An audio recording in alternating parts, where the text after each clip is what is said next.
Hey, do me a favor, subscribe real quick, please. Pretty please. I'm trying to get to 10,000. I'm really trying to get to 10,000. What up, what up, what up? Daniel Augustin here. For my last game of the night, I wanted to talk about TCU and Arizona State. Exciting game, but I'm a little confused right now by Arizona State. Very gutsy performance, and they have a pretty challenging schedule coming up here in the Big 12, so very important game for them to win. I think Arizona State, since last season, they are like the Kansas City Chiefs of college football. They find a way to win out these gutsy performances, and it tends to be very quarterback-centric, very Sam Leavitt and Jordan Tyson. And last year it was with Cam Scatterbo, but now they've kind of replaced him slightly, not necessarily. You can't do that, but they have a running back there in Raleek Brown who's balling right now, and he's a wagon. He's averaging like 7 yards a touch. Okay, so their offense looks good. Sam Leavitt's looking good. He did make one throw tonight that was very questionable, and had TCU gotten that interception in the goal line, in the red zone, TCU maybe wins this game. All right, so this game is, in my opinion, maybe more of an indictment on TCU as opposed to a huge telling, per se, of Arizona State. Because, when you look at the stats, Arizona State doubled TCU's averages. They had 500 total yards. TCU had 271. Why is this game 27-24? TCU threw 3 turnovers. Arizona State had 1. Why is this game 27-24? Again, Arizona State 25 first downs to TCU's 15. Arizona State with 36 minutes in time of possession to TCU's 24. Well, how does that happen? I'm trying to figure that out, honestly. So if that's the type of ball, the brand of ball that Arizona State is going to have, they're going to lose some of these games along the line, because you can't just gamble in having 6 close games in a regular season in your conference thinking that you're going to get out unscathed. One of these teams are going to clip you. All right, and Arizona State, they do have, like I said, a challenging schedule. Okay, they have Utah on here, Texas Tech on here, Houston on here. Houston looks good. I would have reviewed that game tonight, but it was a little late for me. I needed to get some rest, and so, then you got Iowa State on here, and don't know what West Virginia looks like yet. Colorado, I'm not that crazy about right now, but they do have some guys on the offense with Omarion Miller and Sincere Brown. So, something can happen there. And Arizona did pop off, looking kind of good. Got to double check on them again. So Arizona State is going to have a challenging schedule. The next stretch of their schedule, the next 4 games, are going to be pretty intense with Utah, Texas Tech, Iowa State. That's going to be a very intense portion in their schedule here. Are they really, like the game before this at Baylor, they literally won 27-24. That's crazy. All right, they got all these close games. When they did lose to Mississippi State earlier this season, 24-20. So very interesting. I don't know how you dominate in time of possession, total yards, turnovers, and then there's still a 27-24 game. Maybe part of it is last year Arizona State struggled in the kicking game. Today they struggled in the kicking game. Their kicker makes 2 of those field goals. This is actually 33-24. And so there's more breathing room, per se. And there's not all this, Mahonesian, got to win in the last, minute. They balled when they needed to, how they needed to. Their defense made plays. Their defense made stops when they needed to. Couple players on their defensive roster. Off the top of my head, I think his name is Prince Darba, number 32 on the defensive line. Big play, got 3 sacks in this game. Would love to know why these are his first 3 sacks of the season, but they happened at the right time. And then on the last sack that he had, it happened within I'd say a minute to 2 minutes left in the game, and not only did he sack him, but he had the presence of mind to keep moving his hands down he felt the ball, he stripped the ball and took it, so he got the stack, the forced fumble recovery all in one play. Huge play for him. And they just made plays, They made plays all over the field. I do think Hoover from TCU, big game hunting, and TCU doesn't necessarily have the wide receivers for that right now.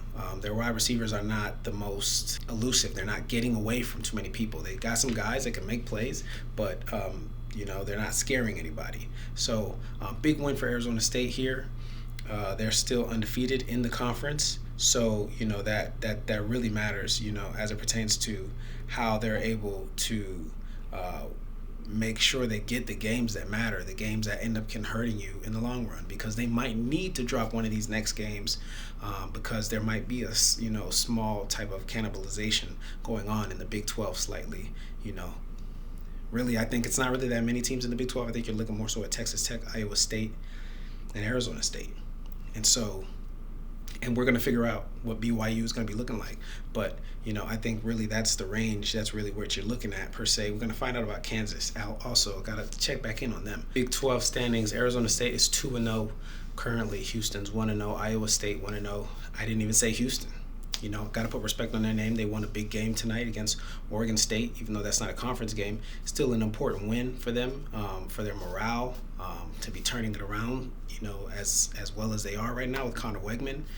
Very impressive. Kansas is currently 1-0, and now TCU, Utah, Baylor, Colorado, West Virginia, and Kansas State all have one loss. So, this is a very big win for Arizona State. In 2 weeks, they got Utah. So, hope Arizona State is still in the running. They're still in the running. They're looking good. Just got to figure out why they're not able to win more convincingly, and I think it may be the kicking game. Because sometimes you do need to get the 3 points, and they're not able to consistently get the 3 points. There seems to just be some kind of struggle there, But listen, before I get out of here, let me just make sure I mention, it's really fun watching Jordan Tyson play, really fun watching Sam Leavitt play. Kenny Dillingham, he is really impressive. Really interesting that he's making $5.8 million a year, and he's been extended through 2029, all the while Deion Sanders is making $10 million, and Kenny Dillingham is the one that won the Big 12 title. Really interesting, but I think that goes to show you what the difference in branding is between Deion Sanders and Kenny Dillingham. But Kenny Dillingham is a really impressive young coach. Haven't thought about him much. I wonder what kind of scenarios there could be as far as his contract goes. But he seems really happy in Arizona, at Arizona State, I should say. And yeah, he came to mind while doing research on this game, just because he's so impressive, so young, and there's so many people looking for a coach. UCLA is looking for a coach. The Gators haven't made it clear that they're looking for a coach, but they are looking for a coach.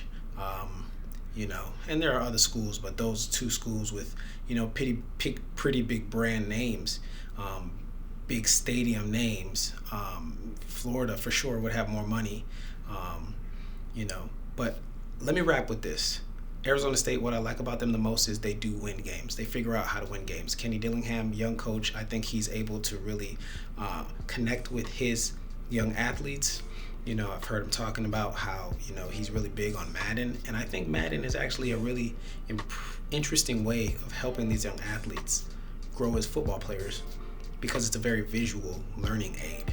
And I think it teaches athletes about more than their skill, more than they're physically able to do. I think it really teaches them how to visualize playing coverages on the defensive end, the importance of the long game, playing the game, and how you can start off the game and the other team, it could seem like the computer's cheating, i.e. the refs. It could seem like the computer's cheating, but then a couple more plays here, a couple more plays there, a couple more plays here, and you can see the power of momentum happening right there in your hands. And and that's something that he's talked about, maybe not as much as in depth as I just did, but I think he's found a way to really connect with young athletes. I would like to see him be able to keep this going through 2029, but I know Sam Leavitt's not going to be able to be there through 2029. Neither is Jordan Tyson. So I just want to give him his flowers right now before we get into a wave of what's that new recruiting class going to look like, right? So I'm out of here on that note. If you got to this part of the video, really appreciate you. Really exciting.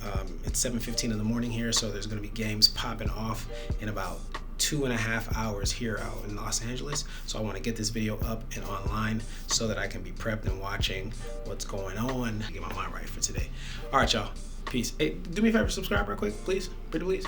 I'm trying to get to 10,000. I'm really trying to get to 10,000.